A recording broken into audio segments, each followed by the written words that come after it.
Afghanistan. We are told, Fox is told that sheer terror has emerged on the ground. One of them is Republican Florida Congressman Michael Waltz. He's a former Green Beret commander. He warns the Taliban takeover could result in Al-Qaeda 3.0. Congressman Waltz joins us now. He is also a member of the House Armed Services Committee, a National Guard colonel, and a former Green Beret commander. Congressman, thank you so much for joining us. I just want to get your take on the breaking news here. First, we talked about the fact that Jennifer Griffin's reporting shows that the Taliban have the papers. They have the proof to show who was working with the Americans. I want to play this soundbite because this is from an Afghan translator talking about the fear that's on the ground right now and about his brother. Listen to this and I'll get your response on the opposite side. For the past 48 hours, we've been living in the state of despair. My brother has gone into hiding. He's burning every evidence he's got, including English books, proof of his service with armed forces, U.S. armed forces in Afghanistan. So he's out hiding without any hope or any possibility of not knowing what will happen in the future. Now we're told, Congressman, despite the fact that he's burning his papers, that the Taliban, they know, they have the proof, they have the documents to prove who was and who was not working with Americans. And then you counter that, Congressman, with the fact that we've only gotten 200 people out so far. The situation is dire.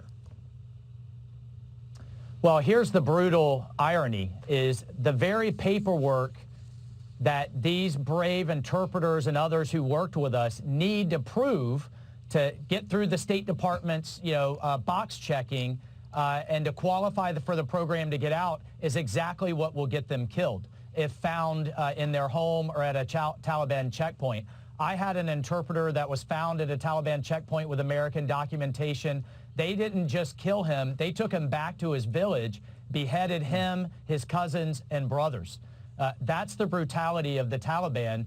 I'm even getting outreach from some of the interpreters that we have successfully gotten here to the United States. The Taliban's tracking down their families back home, kidnapping them, and threatening the interpreters here in the United States. Either you come back and face Taliban justice, or they kill the family members. And that's something that Joe Biden, Tony Blinken, those that have never served just don't understand. It's the psychology. Everybody is wringing their wringing their hands on how did the Afghan army fold so quickly. Well, when the narrative is America has abandoned you, the Taliban will win eventually.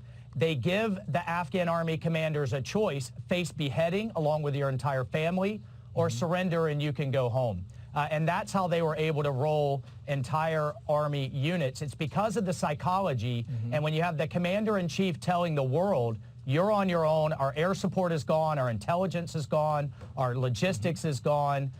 That's what the Taliban, that psyops that they use so effectively. You talk about psychology, Congressman. Let's take it a step further now. 10 days for the Taliban to undo 20 years of what was done on the ground. So how long before Al-Qaeda comes back in, fills that vacuum, and regains a position of strength? Look, Al-Qaeda and the Taliban are absolutely married at the hip.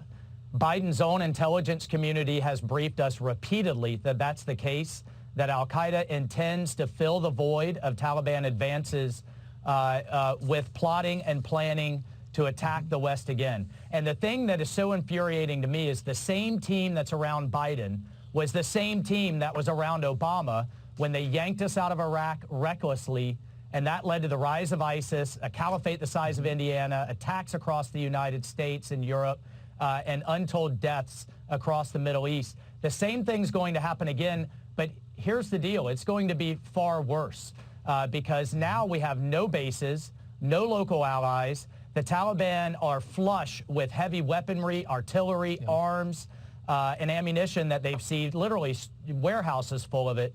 And what I'm looking to hear from Biden today is, what is our strategy going forward? How are we going to deal with Al-Qaeda 3.0? I'm going to tell you from the Congress, I'm going to start channeling the inner Charlie Wilson. We all remember Charlie Wilson's war, who found pockets of resistance and continued the fight. And that's what I'm going to be pressing the Biden administration to do. I'm not going to wait for another 9/11, another Pulse nightclub, another San Bernardino. Yeah, and you talk about the threat that is being posed by al-Qaeda, and they are letting people out of prison. I want to play this soundbite from Senator Tom Cotton about, what's happened over the past several years, what's happening on the ground right now. Watch this. We've let people out from Gitmo for 20 years. We should have had military trials for them and summarily executed most of them as war criminals. And now they're back on the battlefield. Thousands of Taliban and al-Qaeda prisoners from across Afghanistan have been released from prisons in the last few days, once again back on the battlefield.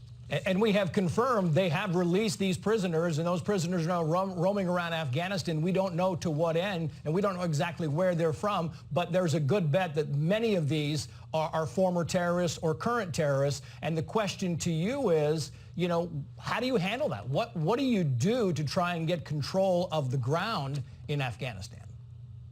Well, that's exactly what the intelligence community has been clear about, that I've been warning Senator Graham, Senator Cotton, and so many others. What happens in Afghanistan doesn't just stay in Afghanistan. It spreads like a cancer. And Joe Biden may wish he were done with Afghanistan, but it's not done with us. Yeah. And here we are heading to the 20th anniversary of 9/11 with the Taliban and al-Qaeda flags flying over Kabul. It's just a slap in the face. However, again, what is the strategy going forward? I am going to push. There are pockets of resistance that are still there. They've reached out to me. I've been in touch with them. They're asking for military equipment and support. They are willing to die in place and to fight the Taliban and al-Qaeda.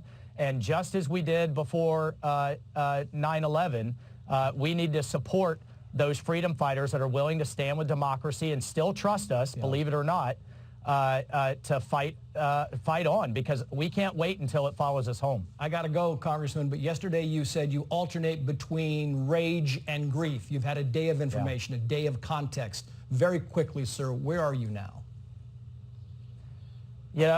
I'm in both. Half of me wants to grab my kit and go over there and continue the fight, and half of me wants to grab a bottle of bourbon. But I do want to say to every veteran and Gold Star family out there, your sacrifice was not in vain.